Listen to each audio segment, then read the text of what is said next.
Best Irish music on irishradio.org with Jerry Byrne.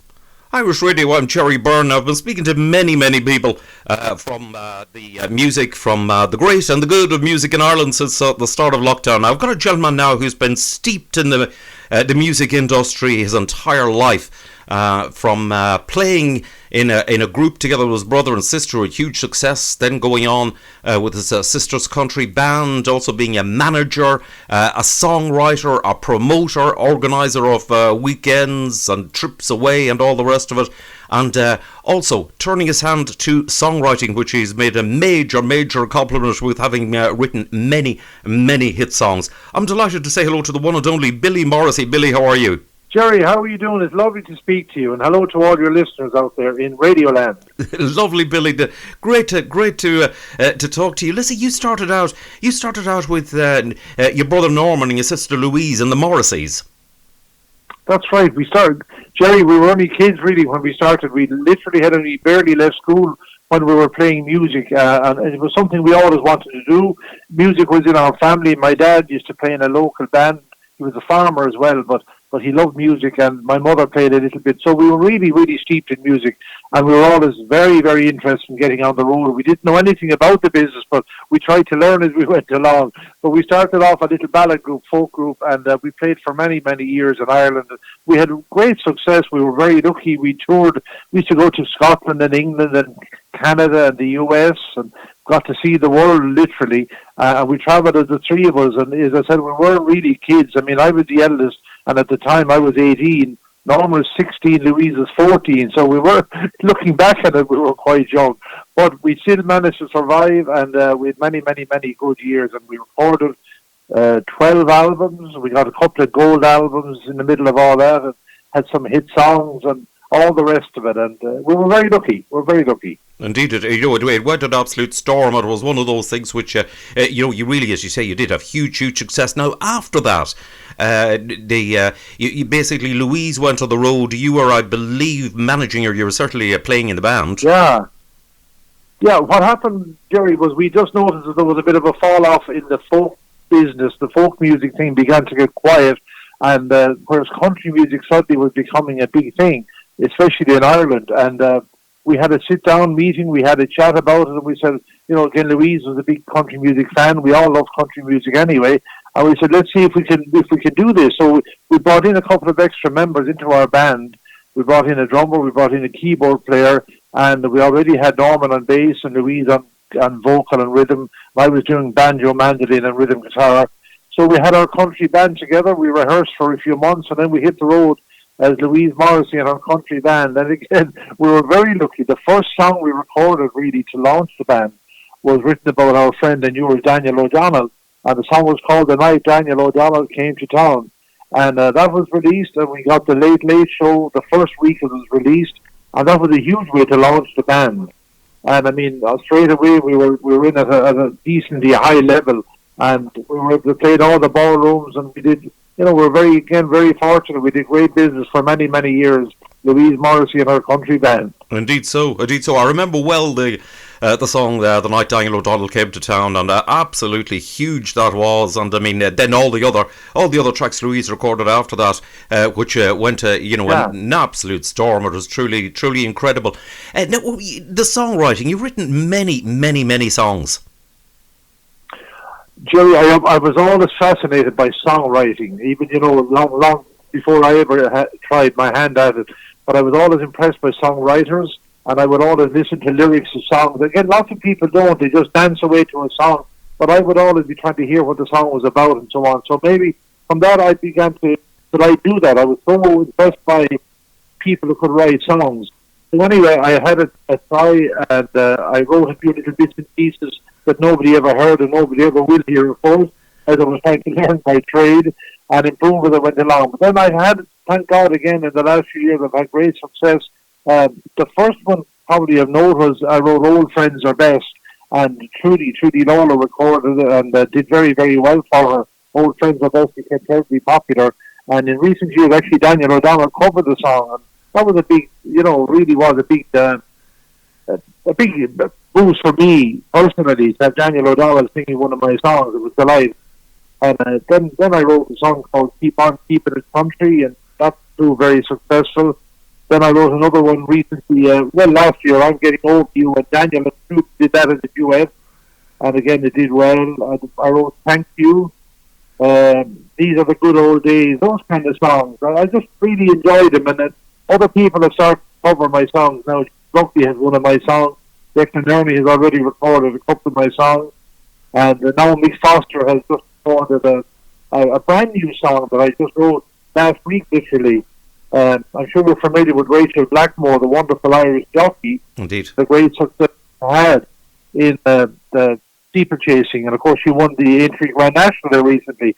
But just a couple of weeks before that, she won a big race in Cheltenham, the Champion Hurl, and then she was crowned champion jockey in Cheltenham. So that was a huge boost for her. So I said, oh, well, now there's a girl who deserves a song, if ever anybody does. And Rachel is from Killinall, which is literally 8 miles from where I live. So, and my mother's family all came from that same little parish, Killinall. So we had a nice connection there. So I sat down and I wrote a song called The Ballad of Rachel Blackmore. And Mick Foster heard about it. He contacted me, and he has already recorded the song just now. He finished work in the studio today, and it's planned to be released on Saturday. I don't know, Saturday's the release date. And it'll be available for download and so on the following Tuesday, I think, Monday or Tuesday. It'll be available for download. And again, it's going to raise some funds. You know, as we go along, we try and raise some funds for various charities. And in this case, the India Jockeys Fund will benefit from the sales of the new song, The Ballad of Rachel Blackmore. Great. Now, you also co-wrote together with Max T. Barnes the Reach Out song, which had all the singers. I think there was 74 different singers. And I spoke to your wife, Trudy Lawler, about the whole Reach Out project. And that song was a huge #1 in Ireland. Yes, it did. It was great because it went to #1 across all genres. So it knocked some of the big pop stars off the top of the charts, which is great. So not only went to #1 in the country chart, but it went to #1 in the official all genres chart as well. And that was nice to see a country song at the top of the chart. The Reach Out project really came about, Jerry, I'm sure you're familiar with it, when we just came up with the idea of during lockdown how we knew how difficult it was for all the bands who were no longer able to play their music and the singers couldn't sing or perform. But equally all the fans we knew were missing so much, missing hearing their favourite country singers and speaking to them after the shows, and that whole social aspect of it was all came to a standstill. So we said, wouldn't it be great if we could get some of the singers to contact some of the fans, the ones who really deserve a call. Some of the fans who were feeling down and out, who were struggling at home during lockdown, fans who had special kids who were being now homeschooled and were finding it very difficult. You know, there was a lot of people going through a hard time. So that's how it started, and we contacted our friends in the business, and we're very lucky. Trudy and I are in a very, very privileged position that we know, and all these artists are friends of ours. So we were able to make some phone calls and see if they would get on board. And I have to say, 100% everybody wanted to be part of it. And we ended up with about 75 of our Irish country artists signing up for the Reach Out project. And people started sending in the calls through Facebook, and we went through all the calls, and we did as many as we possibly could. I mean, literally hundreds of calls every day, all done by the various artists. Daniel O'Donnell was amazing, Nathan Carter, Margot, Dominic Kerwin, Declan Ernie, Foster Allen, Paddy O'Brien, everybody that you could name from the Irish music business, Derek Ryan, Mike Denver, Michael English, they were all fantastic. And they all got on board, and they made calls every day to deserving fans. It proved to be a huge thing, hugely popular. And then we said, right, we need a song to make it, to really get this thing up and running. So my friend Max T. Barnes, who lives in Nashville, Max and I write some stuff together. So I contacted Max, and we sat down across the water from each other, and we started to write, and we came up with a song. Obviously, the song was going to be called Reach Out. But the song ended up being released. It went straight to #1. It was hugely popular, thank God. Everybody loved it. It was downloaded thousands of times. All the funds from download went straight to help Childline, the Irish charity Childline, and the ISPCC which is obviously the Irish Society for the Prevention of Cruelty to Children. As you can imagine, Jerry, during the lockdown particularly and during the pandemic, children have suffered a lot as well. They've been, they feel lonely, they're missing their friends from school and, isolated a lot of the time, not having anybody else to speak to. And sometimes, things can get difficult in a house during a lockdown situation. So this is what the ISPCC do and Childline. They offer a service where a child can call them to have a chat, to get advice, to get help. So the whole reach out thing has been really, really beneficial for them. And we ended up then we did a kind of a concert to conclude the reach out project just there 2 weeks ago. And it was available if anybody wanted to watch it. It was online. And it was a free concert, but we asked people to make a donation if they felt that they would like to make a donation to Childline. And up to date, we raised just 37,000 euros. And that was all done literally in a week, 10 days. So we're just so happy with that. It's wonderful. And people have been so generous and so kind. And actually, that concert is still up online. It's available on reachout2021.com for anybody who wants to watch it. It's still up online. It'll be up until Sunday. I think they're taking it down on Sunday. It has been up then for 2 weeks. So that's what we've been up to, Jerry, doing all kinds of bits and pieces to pass the time during the lockdown and trying to get something positive out of the pandemic. And we were delighted to be involved in it. We were delighted to co-found the whole Reach Out project. And what it has done for us is it has helped us pass the time. It has given us something positive to do. And all the singers, I have to say, to a man or to a woman, every one of them contacted us and said, we have gotten as much or more from making the calls as the people who received the calls. So that was a lovely thing to hear. There was a win-win situation for everybody. The people who made the calls benefited, the people who received the calls benefited, and the charity benefited as well. So there was no losers in this. And we're very proud of it. That is excellent. Absolutely superb. A great idea. And a whopping amount of money. I mean, in the middle of a pandemic, 37,000 euro to raise is absolutely fantastic. It was amazing. And I mean, we couldn't believe it. And our target initially, we didn't even know what we should set the target at. And we came up with a figure of 25,000. We said, look, if we can raise 25,000, it would be incredible. And I mean, before the concert was halfway through, we had already gone over 25,000. And it kept climbing and climbing. As I said, now we're at 37,000. So we're just chuffed, to say the least. And the charity, Childline, are just blown away by it because we had never worked with them before. We had never done anything for them before. And they are just over the moon because they said during the pandemic they can't do their normal collections. So all their fundraising activities were all shelved. They couldn't go out and fundraise. But by doing this online and asking people to donate, it was a wonderful success. And I mean, again, the lineup we had on the show, it's incredible. I mean, again, Nathan Carter, Daniel O'Donnell, Foster Allen, Margot, Trudy Lawler, Mike Denver. I mean, the list goes on and on and on. Everybody who's anybody, Derek Ryan, Jerry Guthrie, everybody. I don't have the list right in front of me now, but a huge list. And everybody was fantastic, and they all came on and did their little piece. Some of them did it from home, some of them did it at a studio. Some of them went into a recording studio, but the whole thing went out live, and Trudy was the MC for the night. The show went on for 3.5 hours, and it was on Easter Sunday night, and it was just amazing. And the result was, as we said, to raise that kind of money was just amazing, and we're just so proud of being involved in it. And it has, as I said, it gave all the singers something to do. Declan Nerney, Uni Healy, all these people got involved. They were all incredible, and they all did their bit.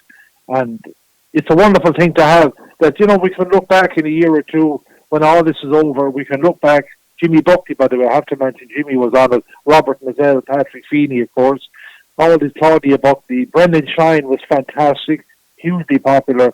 But we can look back, in a couple of years and say, well, at least during the pandemic, when we couldn't do anything, we actually did something, and we did something positive. Indeed. So that's nice. Indeed, it's lovely. Now, another thing, Billy, that you are very, very successful at over the years is organising various events, concerts, weekends. You even drew a very well-established trip to Portugal. Yes, sir. We've been doing that, would you believe, for 16 years. We've been doing it up to the time of when the pandemic hit. Obviously, everything all bets were off and we had to cancel our trip last year. And again, we had hoped to do it in this May, but obviously that's not happening this year. So now, we can look to 2022 and hope that in May 2022 that we'll be heading off again. We go to Billy Morrissey in Portugal. There's a beautiful hotel out there, the Downtown Hotel, and we bring 400 people from all over. I mean, Ireland, England, Scotland, and Wales, and we got a few Europeans coming along as well from Denmark. And we put on a whole show there for a week. There's dancing every night and dancing in the afternoon out by the pool. It's a beautiful resort, and we love doing it. And it's Villamora, and we just, as I said, we've done it for 16 years up to the time of the pandemic. So please God, all going well, we'll be back in action next May. Not this May, but 2022. You're right. Now, the other thing is, of course, you do as well as that, like you do numerous other, the organisation of numerous other sort of concerts and all various things like that. Yes, Jerry, again, I've been involved in that for many, many years. I love organising events, concerts. We do dances, all sorts of stuff, but the weekends away are particularly popular. We do them, an awful lot of them in Killarney in Ireland. There's Glen Eagle Hotel, very, very popular place, and Killarney is an amazing spot to go to on holidays anyway. But the Glen Eagle Hotel is ideal for what we do. It's all country music throughout the weekend. And again, we get people coming from all over the UK and Ireland, and we built up a great clientele over the years, and we look after them, and they're very, very loyal customers. They like what we do, and we're delighted to see them. So I normally do about 4 or 5 weekends every year. We do one in March, we do June, we do summertime, and then we do maybe October, and sometimes we do one around the end of November as well. So there's plenty of choice for people. And they have a great time, and it's like one big family dancing. It's like being at a wedding for a weekend. It's brilliant. Yes. Great fun. Indeed. No, they do appear to go down an absolute storm. You certainly have it, have it cracked on the events front as well as everything else. But I mean, everything has come to a complete halt at the moment. You are keeping busy doing the various other things, such as the songwriting and the organising together with Trudy of the reach out thing and all of this. But no doubt you'll be back in action. It'll probably, most of the events that you do will possibly be later on this year or next year.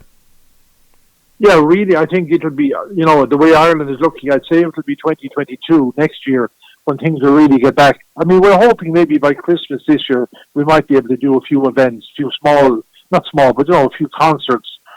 We'll really have to see how it goes, because, this is new territory to everybody. And I know in the UK, you're much farther ahead with the vaccines that we are over here, and hopefully we'll get to catch up. But it'll just take a while for people to get their confidence back. Dancing is a very contact sport, really, isn't it? Up close and contact. So I think people really will want to feel very confident before they come back to the dance. Concerts might come back a little bit earlier, I think. But I really believe it'll be Christmas at the earliest before we're back to any kind of normality as far as the entertainment business goes. Indeed so. It will take a period of time for things to get back and things to get sorted out. But no doubt they will, for sure, because every pandemic which has ever hit the world has come and it's also gone, and it's the same with this. And mankind has never been in a better position to tackle it with the vaccines and the medical care and all the rest of it. Yeah. So you're right, Jerry, absolutely. And as you said, human beings are very adaptable, and we do adapt. And, already there's light at the end of the tunnel, very bright light at the end of the tunnel. The worst is over, definitely. And we're just going to, have to wait a little bit longer make sure everybody's vaccinated properly. Then the confidence will come back. And in a few years' time, it'll be just a little footnote in our history. And as years go by, we'll barely remember it. And that's just the way the world is. We'll move on from it. Indeed so. Billy, listen, it's been absolutely fascinating to catch up with you. You've had an incredible career involved in music, and listen, I'm looking forward to somewhere along the way catching up with one of your weekends or shows organised and hearing some more of your self-band songs. It would be wonderful, Jerry. We'd love to get you along sometime to show you what we do and how we do it. And no better man than Jerry Byrne to get the floor full with his wonderful music. And well done to you on what you've been doing during the pandemic. And I know you're on the radio every day, and that's a long shift to be doing every week. But fair play to you, and I know you're hugely popular, especially with the Irish in the UK. So well done to you for all you've done, and continued success to you, Jerry.